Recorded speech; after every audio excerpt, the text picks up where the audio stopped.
Hello everyone, welcome back to the channel. আমাদের GS এর cracker series চলছে। Cracker সিরিজের নেক্সট ক্লাসে তোমাদের সবাইকে স্বাগত। দেখো, ফার্স্ট কোশ্চেন 226 কি বলা আছে, বলেছে ভারতের প্রথম এবং একমাত্র ভারপ্রাপ্ত প্রধানমন্ত্রী কে ছিলেন? আচ্ছা, এইচ.ডি. দেবেগৌড়া, মোরারজি দেশাই, ইন্দ্র কুমার গুজরাল আর গুলজারিলাল নন্দা এরা সবাই কিন্তু প্রাক্তন প্রধানমন্ত্রী ভারতবর্ষের ছিলেন। ঠিক আছে, এর মধ্যে মোরারজি দেশাই খুব পাওয়ারফুল স্ট্রং একজন প্রাইম মিনিস্টার ছিলেন, বাকি সবাই ছিলেন বাট মোরারজি দেশাইয়ের নাম খুব আসে। ঠিক আছে, আচ্ছা, এইচ.ডি. দেবেগৌড়া তিনিও ছিলেন সাউথ ইন্ডিয়ান একজন। ঠিক আছে, আহ ইন্দ্র কুমার গুজরাল ছিলেন, এটা অপশন ডি হবে তোমাদের কারেক্ট আনসার, গুলজারিলাল নন্দা। ঠিক আছে, গুলজারিলাল নন্দা দুবার ভারপ্রাপ্ত প্রধানমন্ত্রী হয়েছিলেন, একবার জওহরলাল নেহেরু যখন মারা গেছিলেন তখন, আর একবার তোমার লাল বাহাদুর শাস্ত্রী, পণ্ডিত লাল বাহাদুর শাস্ত্রী যখন মারা গেছিলেন তখন। এই দুবার খুব সম্ভবত যতদূর মনে পড়ে আমার 13 দিন করে দুবারই তিনি প্রধানমন্ত্রী হিসাবে ছিলেন, ভারপ্রাপ্ত প্রধানমন্ত্রী হিসাবে। নেক্সট বলেছে করডি নদীর তীরে কোন শহর অবস্থিত? অপশন এতে আছে ডিব্রুগড়, অপশন বি তে আছে গৌহাটি, অপশন সি তে আছে ভাগলপুর, অপশন ডি তে আছে নাগপুর। ডিব্রুগড় আর গৌহাটি দুটোই আসামের সিটি এবং দুটোই হচ্ছে তোমার ব্রহ্মপুত্র নদীর তীরে। ভাগলপুর আছে গঙ্গা নদীর তীরে, বিহারের শহর। আর নাগপুর হচ্ছে করডি নদীর তীরে। নাগপুর বিখ্যাত হচ্ছে তোমার কমলা লেবুর জন্য। এটা মহারাষ্ট্রের যে বিদর্ভের যে এরিয়া, সেই এরিয়ার মধ্যে কিন্তু নাগপুর পড়ে। ঠিক আছে, নেক্সট দেখো, নেক্সট বলেছে ভারতের সংবিধানে বর্তমানে কয়টি মৌলিক কর্তব্য রয়েছে? মৌলিক কর্তব্য ইংরেজি হচ্ছে ফান্ডামেন্টাল ডিউটিস। ফান্ডামেন্টাল ডিউটিস এর আইডিয়া আমরা কোথা থেকে নিয়েছিলাম, কোথা থেকে বড় করেছি? ইউএসএসআর থেকে, তৎকালীন বা আজকের ডেটে রাশিয়া বলতে পারি আমরা। ঠিক আছে, আচ্ছা, এই যে মৌলিক কর্তব্য বা ফান্ডামেন্টাল ডিউটিস আছে, এটা তোমার আর্টিকেল 51A তে আছে, একসাথে 11টা আছে। এর মধ্যে 11তম আমি বলে দিলাম, টোটাল আছে কতগুলো মৌলিক কর্তব্য আছে? টোটাল 11খানা। ফান্ডামেন্টাল ডিউটিস আছে 11খানা। এর মধ্যে লাস্ট 11তম যেটা আছে সেটা 86 কনস্টিটিউশনাল অ্যামেন্ডমেন্ট অ্যাক্ট 2002 তে অ্যাড করা হয়েছিল। ঠিক আছে, নেক্সট দেখো, নেক্সট বলেছে রাজ্যসভার অধ্যক্ষ হলেন? অপশন এ তে আছে রাষ্ট্রপতি, অপশন বি তে আছে উপরাষ্ট্রপতি, অপশন সি তে আছে রাজ্যপাল, অপশন ডি তে আছে স্পিকার। আচ্ছা, রাজ্যপাল তো রাজ্যের মধ্যে থাকেন, সুতরাং রাজ্যপালের কোনো গল্প হচ্ছে না। রাজ্যপাল যা কাজ করে স্টেটের ক্ষেত্রে, রাষ্ট্রপতি মোটামুটি ইউনিয়নের ক্ষেত্রে বা সেন্টারের ক্ষেত্রে সেম কাজ করেন। রাষ্ট্রপতিও কিন্তু খুব বেশি অ্যাক্টিভ ভারতবর্ষের রাষ্ট্রপতিকে করা হয়নি। রাষ্ট্রপতিকে নমিনাল হেড বা তার জন্য একটা টার্ম ইউজ করা হয় ডেজিও, DEJURE ডেজিও বা নমিনাল হেড তাকে করে রাখা হয়েছে। প্রাইম মিনিস্টারকে বানানো হয়েছে ডেফ্যাক্টো রুলার বা রিয়েল এক্সিকিউটিভ অথরিটি। ঠিক আছে, আচ্ছা, স্পিকার লোকসভাতে বসেন, লোকসভার অধ্যক্ষ হচ্ছে স্পিকার, আর রাজ্যসভার অধ্যক্ষ হচ্ছে উপরাষ্ট্রপতি। ঠিক আছে, আচ্ছা, এখানে একটা মজার জিনিস হচ্ছে এটা, রাজ্যসভায় যিনি উপরাষ্ট্রপতি আছেন, যিনি রাজ্যসভার চেয়ারম্যান বাই ডিফল্ট, উপরাষ্ট্রপতি কিন্তু উপরাষ্ট্রপতি হিসাবে কোনো বেতন পান না। ঠিক আছে, কি হিসাবে বেতন পান? বেতন পান রাজ্যসভার চেয়ারম্যান হিসাবে। ঠিক আছে, রাজ্যসভার চেয়ারম্যান হিসেবেই উপরাষ্ট্রপতি বেতনটা পান। এমনি উপরাষ্ট্রপতি হিসাবে বা ভাইস প্রেসিডেন্ট হিসাবে তিনি ইমিউনিটিস কিছু পান, বাট রাজ্যসভার যে চেয়ারম্যান সেই হিসাবেই তিনি পুরো বেতনটা পান। আচ্ছা, আজকের ডেটের উপরাষ্ট্রপতিকে, আজকের ডেটে ভারতের উপরাষ্ট্রপতি বা ভাইস প্রেসিডেন্ট হচ্ছে জগদীপ ধনখড়। এর আগে কে ছিলেন? এর আগে ছিলেন ভেঙ্কাইয়া নাইডু। ঠিক আছে, নেক্সট দেখো, নেক্সট বলেছে দেবনামা প্রিয়া উপাধিতে কে ভূষিত হন? অশোক এই টাইটেল গুলো নিয়েছিল। তার যে তোমার এডিক্ট গুলো আছে, rock addict, minor rock addict, major rock addict, সেই এডিক্টের মধ্যে অশোকের এইগুলো সম্পর্কে বলা আছে। ঠিক আছে, এইগুলো এই দেবনামা প্রিয়া দাসী, দেবনামা প্রিয়া, বিলাভড অফ দি গড, এইগুলো অশোক নিয়েছিল টাইটেল। কনিষ্ক, চন্দ্রগুপ্ত মৌর্য এই সমস্ত কিছু টাইটেল নেয়নি। হর্ষবর্ধন এগুলো কোনো টাইটেল কিন্তু নেননি। ঠিক আছে, নেক্সট দেখো, নেক্সট বলেছে মৌর্য মিন্টো রিফর্মস কত সালে হয়? মৌর্য মিন্টো রিফর্মস আসে 1909 সালে মৌর্য মিন্টো রিফর্মস হয়েছিল, এবং এই 1909 সালেই কিন্তু তোমার হচ্ছে এই মৌর্য মিন্টো রিফর্মস এর মধ্যে আমাদের সেপারেট ইলেক্টোরেট, মানে হিন্দুরা হিন্দুদের, মুসলিমরা মুসলিমদের, আদার্স যে কমিউনিটি আছে তারা তাদের প্রতিনিধিত্ব করবে। এই সেপারেট ইলেক্টোরেটের কথা কিন্তু এই পার্লামেন্টারি রিফর্মসের মধ্যেই বলা হয়েছিল, ঠিক আছে। নেক্সট দেখো, আইনের দৃষ্টিতে সমতা, ইকুয়ালিটি বিফোর ল, এটি ভারতীয় সংবিধানের কত নম্বর ধারায় উল্লেখিত আছে? আচ্ছা, 12 নম্বরের মধ্যে, এক তো 12 থেকে 35 আমাদের আছে ফান্ডামেন্টাল রাইটস, আর্টিকেল 12 থেকে 35 পর্যন্ত আমাদের এটা ফান্ডামেন্টাল রাইটস এর পার্ট। এই ফান্ডামেন্টাল রাইটস এর একদম শুরুতে আর্টিকেল 12 এর মধ্যে ডেফিনিশন অফ দি স্টেট বলা আছে, মানে ওইখানে স্টেট যে ওয়ার্ডটা ইউজ করা হয়েছে সেই স্টেটটা কি হিসাবে ইউজ করা হয়েছে সেটা 12 মধ্যে বলা আছে। 16 মধ্যে ইকুয়াল অপরচুনিটি অফ দি তোমার পাবলিক এমপ্লয়মেন্ট সেটা সম্পর্কে বলা আছে। আর্টিকেল 19 এর মধ্যে তোমার freedom of speech and expression এই সম্পর্কে বলা আছে। 14 এর মধ্যে দুটো ক্লজ কথা বলা আছে, একটা equality before law and equal protection of the laws, আইনের চোখে সবাই সমান এবং আইন সবাইকে সমানভাবে রক্ষা করবে, এই কথা এখানে বলা আছে। আইনের দৃষ্টিতে সমতার কথা আর্টিকেল 14 এর মধ্যে বলা আছে। ফান্ডামেন্টাল রাইটস কোন পার্টে আছে? পার্ট 3 এর মধ্যে, ঠিক আছে। আচ্ছা, সংসদ স্থায়ী কক্ষ কোনটি? সংসদের স্থায়ী কক্ষ হচ্ছে রাজ্যসভা। লোকসভা কিন্তু প্রত্যেক 5 বছর বাদে ডিসলভ হবেই, মানে ম্যাক্সিমাম 5 বছর চলতে পারে। তার আগে যদি কোনো কারণে নো কনফিডেন্স মোশন পাস হয়ে যায়, মানে অনাস্থা যদি পাস হয়ে যায়, তাহলে কিন্তু সরকার পড়ে যেতে পারে। সুতরাং লোকসভা আগেও ডিসলভ হতে পারে, কিন্তু ম্যাক্সিমাম লোকসভার ডিউরেশন কত হয়?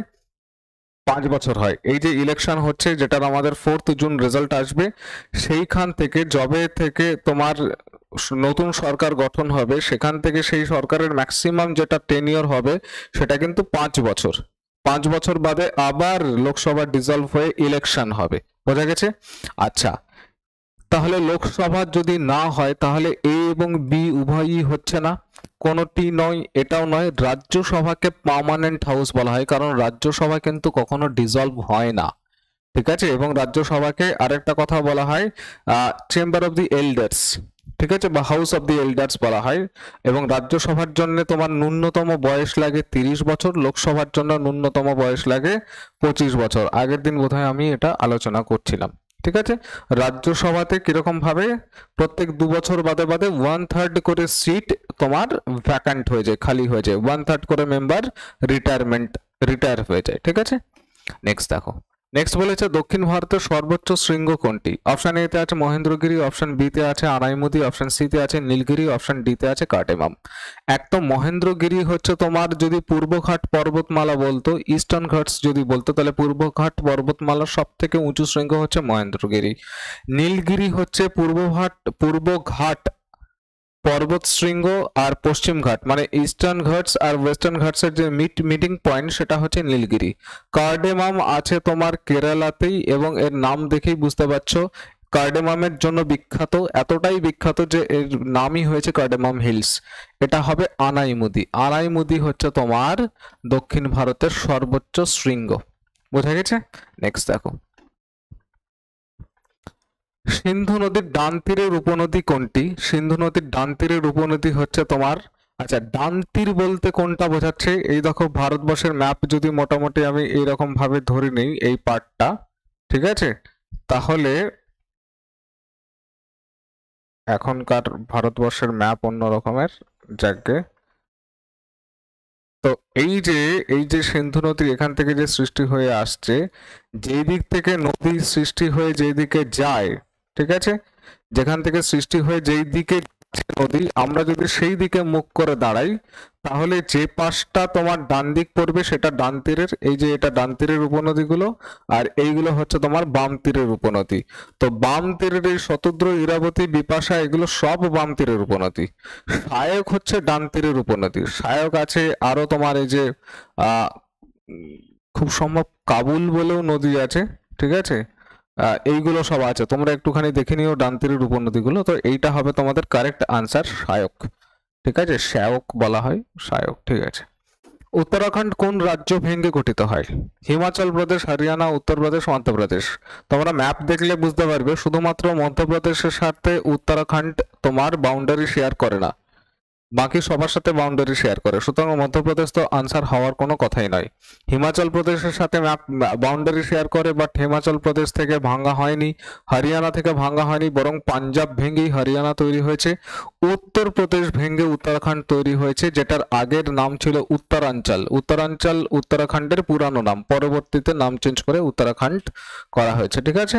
আচ্ছা নেক্সট, নিচে কোন দেশের সাথে ভারতের সবচেয়ে ছোট সীমানা আছে? অপশন এ তে আছে নেপাল, অপশন বি তে আছে ভুটান, অপশন সি তে আছে আফগানিস্তান, অপশন ডি তে আছে পাকিস্তান। ভাই পাকিস্তানের সাথে তো প্রচুর ম্যাপ, অনেক মানে অনেকটা তোমার বাউন্ডারি শেয়ার করা হয়। নেপাল দেখলেও ম্যাপে বুঝতে পারবে যে অনেকটা বাউন্ডারি শেয়ার করা হয়। অনেকের আনসার মনে হবে ভুটান, ভুটান কিন্তু আনসার নয়। অফিসিয়ালি আমরা আফগানিস্তানের সাথে সব থেকে ছোট 78 কিলোমিটারের বর্ডার শেয়ার করি, 78 কিলোমিটারের অফিসিয়ালি, ম্যাপ দেখলে বুঝতে পারবে। আচ্ছা অফিসিয়ালি কেন বললাম, কারণ হচ্ছে গিয়ে যে তোমার ওই যেটা তোমার গিলগিট বাল্টিস্তানের যে রিজিয়নটা, সেইটা যদি ভারতবর্ষের মধ্যে থাকতো, মানে পাক অকুপাইড কাশ্মীর বা পিওকে আমরা যেটাকে বলি শর্ট ফর্মে, সেটা যদি ভারতবর্ষের মধ্যে পুরোটা থাকতো, তাহলে কিন্তু আমরা আফগানিস্তানের সাথে অফিসিয়ালি অ্যাজ ওয়েল অ্যাজ ফিজিক্যালিও আমরা কিন্তু বর্ডার শেয়ার করতাম। কিন্তু আমরা শুধুই মাত্র ম্যাপে অন রেকর্ড আফগানিস্তানের বর্ডার শেয়ার করি, রিয়ালিটিতে কিন্তু বর্ডার শেয়ার করি না, বর্ডার শেয়ার করি পাকিস্তানের সাথে। ইনফ্যাক্ট আফগানিস্তানের সাথে আমাদের রিয়ালিটিতে কোনো বর্ডারই নেই। কেন? কারণ পাক অকুপাইড কাশ্মীর, ওই যে তোমার যেটা গিলগিট বাল্টিস্তানের যে এরিয়াটা, বালুচিস্তান বলছি না কিন্তু বাল্টিস্তান বলছি, বালুচিস্তান হচ্ছে সিন্ধ বালুচিস্তান ওই পার্টটাতে, একদম ওয়েস্টার্ন পার্টে, এটা গিলগিট বাল্টিস্তান বলা হয় এই পার্টটা, ঠিক আছে। আফগানিস্তানের সাথে আমরা কিন্তু সব থেকে ছোট বর্ডার 78 কিলোমিটারের শেয়ার করি। নেক্সট দেখো, নেক্সট কি বলেছে, কাকে ভারতের গ্লাসগো বলা হয়? এক তো গ্লাসগো জিনিসটা কি আগে বোঝো। গ্লাসগো হচ্ছে স্কটল্যান্ডের একটা শহর। ইংল্যান্ডের যে আপার পার্ট, ইংল্যান্ডের ম্যাপ যদি দেখো তাহলে আপার পার্টে স্কটল্যান্ড আছে, স্কটল্যান্ডের সব থেকে বড় শহর হচ্ছে গ্লাসগো। গ্লাসগো বিখ্যাত হচ্ছে মাঝারি এবং ক্ষুদ্র শিল্পের জন্য। আচ্ছা আসানসোল দুর্গাপুর কলকাতা নয়, হাওড়া হচ্ছে, হাওড়াকে আমাদের ভারতের গ্লাসগো বলা হয়, কারণ হাওড়াতে ছোট এবং মানে ক্ষুদ্র এবং মাঝারি শিল্প প্রচুর পরিমাণে আছে, তাই গ্লাসগো বলা হয়। নেক্সট দেখো, শাক্ত পদাবলীর আদি কবি কে? অপশন এ তে আছে কমলাকান্ত ভট্টাচার্য, অপশন বি তে আছে রামপ্রসাদ সেন, অপশন সি তে আছে মালাধর বসু, অপশন ডি তে আছে শ্রী চৈতন্য দেবাচার্য। চৈতন্যদেব ভাই বৈষ্ণব, সুতরাং তার সাথে শাক্তর কোনো কথা হচ্ছে না। শাক্ত করা যারা শক্তির উপাসনা করে, মানে কালী ঠাকুর কিংবা শ্যামা ঠাকুর বা দুর্গা ঠাকুর, ঠিক আছে, শক্তির উপাসনা যারা করে তাদেরকে শাক্ত বলা হয়। যারা শিবের উপাসনা করে তাদেরকে শৈব বলা হয়, নারায়ণের যারা উপাসনা করে তাদেরকে বৈষ্ণব বলে। তো শাক্ত পদাবলীর ওপরে কাজ কমলাকান্ত ভট্টাচার্যও করেছেন, রামপ্রসাদ সেনও করেছেন, এবং সব থেকে পুরানো হচ্ছে রামপ্রসাদ সেন, তারপরে কমলাকান্ত ভট্টাচার্য। মালাধর বসু সম্পর্কে আমি বিশেষ কিছু জানি না, ঠিক আছে। নেক্সট দেখো, নেক্সট বলেছে পুলিৎজার পুরস্কার কোন ক্ষেত্রের সঙ্গে যুক্ত? পুলিৎজার পুরস্কার হচ্ছে দেওয়া হয় কলম্বিয়া ইউনিভার্সিটি নাকি ক্যালিফোর্নিয়া ইউনিভার্সিটি, কোন একটা ইউনিভার্সিটি থেকে, মনে পড়ছে না, ঠিক আছে। আচ্ছা ইউএস থেকে মোদ্দা কথা দেওয়া হয়। পরিবেশ দূষণের জন্য দেওয়া হয় না, অলিম্পিক গেমসে দেওয়া হয় না, সঙ্গীতের জন্য দেওয়া হয় না, সাংবাদিকতা দেন শিল্পকলা এইগুলোর উপরে তোমার দেওয়া হয় পুলিৎজার পুরস্কার, ঠিক আছে। নেক্সট দেখো, বলেছে ভারতের সবচেয়ে পুরানো ফুটবল টুর্নামেন্টের নাম কি? অপশন এ তে আছে রোভার্স কাপ, অপশন বি তে আছে আইএফএ শিল্ড, অপশন সি তে আছে ডুরান্ড কাপ, অপশন ডি তে আছে লেগাস কাপ। লেগাস cup, IFA shield, Rovers cup এটা নয়, ডুরান্ড কাপ হবে, এইটা হবে কারেক্ট আনসার। 1888 1888 সালে ডুরান্ড কাপ চালু হয়েছিল, তোমরা জানো হয়তোবা। এটা এশিয়ার সব থেকে পুরানো ফুটবল কাপ এবং গোটা পৃথিবীর থার্ড থার্ড ওল্ডেস্ট এইটা হচ্ছে তোমার এই ডুরান্ড ফুটবল কাপ। নেক্সট, আইনের সমান সংরক্ষণ মানে equal protection of the laws, এক্ষুনি করলাম, equality before law and equal protection of the laws. আচ্ছা এটা আর্টিকেল 14 এর মধ্যে আছে, বলেছে এটি কোন দেশের সংবিধান থেকে নেওয়া হয়েছে। আচ্ছা দেখো এখানে দুটো কথা আছে, একটা equality before law, before laws, এইটা আছে ব্রিটিশ কনসেপ্ট, আর equal protection, equal protection of the laws, এইটা কিন্তু তোমার ইউএস এর কনসেপশন, ঠিক আছে। তো এটার আনসার হয়ে যাবে আমেরিকান সংবিধান বা আমেরিকার সংবিধান থেকে এই যে এই আইনের সমান সংরক্ষণ মানে equal protection of the laws, এইটা তোলা হয়েছে ইউএস এর কনস্টিটিউশন থেকে, ঠিক আছে। নেক্সট দেখো, বলেছে উদয় ভানু কার ছদ্মনাম? অপশন এ তে আছে প্রাণতোষ ঘটক, অপশন বি তে আছে বিমল ঘোষ, অপশন সি তে আছে রাজশেখর বসু, অপশন ডি তে আছে দেবেশ রায়। দেবেশ রায়ের ছদ্মনাম হচ্ছে তোমার বেদুইন, ঠিক আছে। রাজশেখর বসুর হচ্ছে পরশুরাম, বিমল ঘোষের মৌমাছি, সুতরাং পড়ে থাকলো প্রাণতোষ ঘটক। প্রাণতোষ ঘটকের ছদ্মনাম হচ্ছে উদয় ভানু। আচ্ছা, উদয় ভানু, ভানুদির আরেকজনের ছদ্মনাম আছে, সেটা হচ্ছে ভানু সিংহ। এর আগে আমি খুব সম্ভব বলেছিলাম, সেটা রবীন্দ্রনাথ ঠাকুরের। রবীন্দ্রনাথ ঠাকুরের ছদ্মনাম হচ্ছে ভানু সিংহ। নেক্সট, মনসবদারি প্রথা কে প্রচলন করেছিলেন? অপশন এ তে আছে শেরশাহ, শেরশাহ নয়, শাহজাহান নয়, এটা ডাইরেক্ট কোশ্চেন, তোমরা জানো আশা করি। জাহাঙ্গীর নয়, আকবর চালু করেছিল মনসবদারি। মনসব মানে হচ্ছে তোমার কি বলবো, পদ, ঠিক আছে, বেশ প্রেস্টিজিয়াস পদ। তো তার আন্ডারে প্রচুর সেনাটেনা থাকতো মনসবদের আন্ডারে। নেক্সট বলেছে বন্দিপুর অভয়ারণ্য কোথায় অবস্থিত? গুজরাটের বিখ্যাত হচ্ছে গির, রাজস্থানেরটা তোমরা বলবে আমাকে কমেন্ট সেকশনে, ওড়িশার আমার একটা খুব বিখ্যাত আছে পছন্দের, সেটার নাম হচ্ছে ভিতরকনিকা, ঠিক আছে। আর এই বন্দিপুর হচ্ছে কর্ণাটকের অভয়ারণ্য। নেক্সট দেখো, গুজরাটের গির যেটা আছে সেটা কিন্তু তোমার লায়নের জন্য বিখ্যাত। এশিয়ার বৃহত্তম নদী কোনটি? অপশন এ তে আছে সিন্ধু, অপশন বি তে আছে গঙ্গা, অপশন সি তে আছে হোয়াংহো, অপশন ডি তে আছে ইয়াংজে। আচ্ছা, গঙ্গা ভারতবর্ষের হলে গঙ্গা হতো, সিন্ধু তো ভারতবর্ষে খুব অল্পই আছে, হোয়াংহো নয়, ইয়াংজে হচ্ছে তোমার কারেক্ট আনসার। ভারতবর্ষের সব থেকে বড় যদি হতো তাহলে গঙ্গা, এশিয়ার সব থেকে বৃহৎ মানে বড় হচ্ছে ইয়াংজে, আর পৃথিবীর সব থেকে বড় হচ্ছে অ্যামাজন, ঠিক আছে। নেক্সট দেখো, অগ্নি প্রতিরোধক পোশাক কি দিয়ে তৈরি করা হয়? অভ্র দিয়ে তৈরি করা হয় না, ক্যাডমিয়াম দিয়ে তৈরি করা হয় না, সুতি দিয়ে তৈরি করা হয় না, অ্যাসবেস্টস দিয়ে তৈরি করা হয়। যারা রিফাইনারিতে কাজ করে, ঠিক আছে, ওয়াইল রিফাইনারিতে যারা কাজ করে তাদের কিন্তু এই অ্যাসবেস্টসেরই পোশাক পরতে হয়, কারণ ওখানে আগুন লাগতেই থাকে। নেক্সট বলেছে কে প্রথম ভারতের জাতীয় আয় নির্ধারণ করেছিলেন? অপশন এ তে আছে দাদাভাই নওরোজি, অপশন বি তে আছে প্রশান্ত চন্দ্র মহলানবিশ। প্রশান্ত চন্দ্র মহলানবিশ খুব একজন বিখ্যাত লোক, ঠিক আছে। 5 ইয়ার প্ল্যানের মধ্যে প্রশান্ত চন্দ্র মহলানবিশ আছে, ঠিক আছে। সর্দার বল্লভভাই প্যাটেল নন, ভি কে আর ডি রাও নন, দাদাভাই নওরোজি হচ্ছে তোমার কারেক্ট আনসার। দাদাভাই নওরোজি একটা বই লিখেছিলেন, তার নাম হচ্ছে poverty and un-British rule in India. তার মধ্যে সবার আগে ন্যাশনাল ইনকাম বা জাতীয় আয়ের কথা তিনি বলেছেন। আচ্ছা, কে প্রথম ভারতবর্ষের লোকপাল রূপে নিযুক্ত হন? এটাও ডাইরেক্ট কোশ্চেন, পিনাকি চন্দ্র ঘোষ। আন্না হাজারে লোকপালের জন্য আন্দোলন করেছেন, ঠিক আছে। আচ্ছা, এম এন ভেঙ্কট চিলিয়া সম্পর্কে আমি জানি না। বীরাপ্পা মৈলি হচ্ছে কংগ্রেসের একজন লিডার, সাউথ ইন্ডিয়া থেকে আসে, ঠিক আছে। পিনাকি চন্দ্র ঘোষ তিনি সুপ্রিম কোর্টের বিচারপতি ছিলেন, প্রাক্তন। আচ্ছা, 1905 সালে ঢাকা অনুশীলন সমিতি কে স্থাপন করেছিলেন? আচ্ছা, অনুশীলন সমিতি দুটো আছে, একটা 1902 সালে কলকাতায় স্থাপন করা হয়েছিল। কে কে স্থাপন করেছিল যদি জানো আমাকে বলবে, ঠিক আছে, কমেন্ট সেকশনে। ঢাকা অনুশীলন সমিতি 1905 সালে। আচ্ছা, কে স্থাপন করেছে তার আগে আমি অপশনগুলো আগে আলোচনা করি। অপশন এ তে আছে বীরেন্দ্র কুমার ঘোষ, অপশন বি তে আছে কেশব চন্দ্র সেন, অপশন সি তে আছে পুলিন বিহারী দাস, অপশন ডি তে আছে ক্ষুদিরাম বসু। ক্ষুদিরাম বসু ভাই আলিপুর বোমা বিস্ফোরণ কাণ্ডের সাথে তার নাম জড়িয়েছিল, মানে নাম জড়িয়েছিল কি, আলিপুর বোমা বিস্ফোরণ কাণ্ডের মেন লোকই হচ্ছে ক্ষুদিরাম বসু।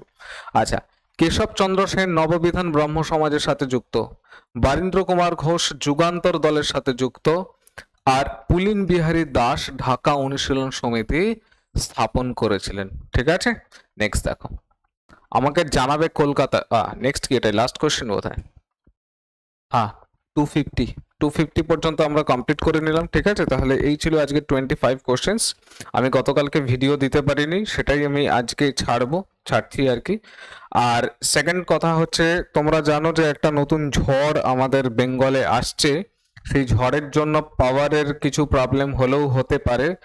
যদি একটুখানি ভিডিও লেট হয়ে যায় তো অ্যাডজাস্ট করে নিও তোমরা, ঠিক আছে। যদি কারেন্টের কোনো প্রবলেম না হয় তাহলে ভিডিও অ্যাজ ইট ইজ যেমন আসছে তেমন আসবে। যদি কারেন্টের প্রবলেম হয় তবেই কিন্তু ভিডিওতে একটুখানি ডিস্টারবেন্স তৈরি হতে পারে। ঠিক আছে, সবাই সুস্থ থাকো, ভালো থাকো, আর দেখতে থাকো career guide life. Thank you for watching the video.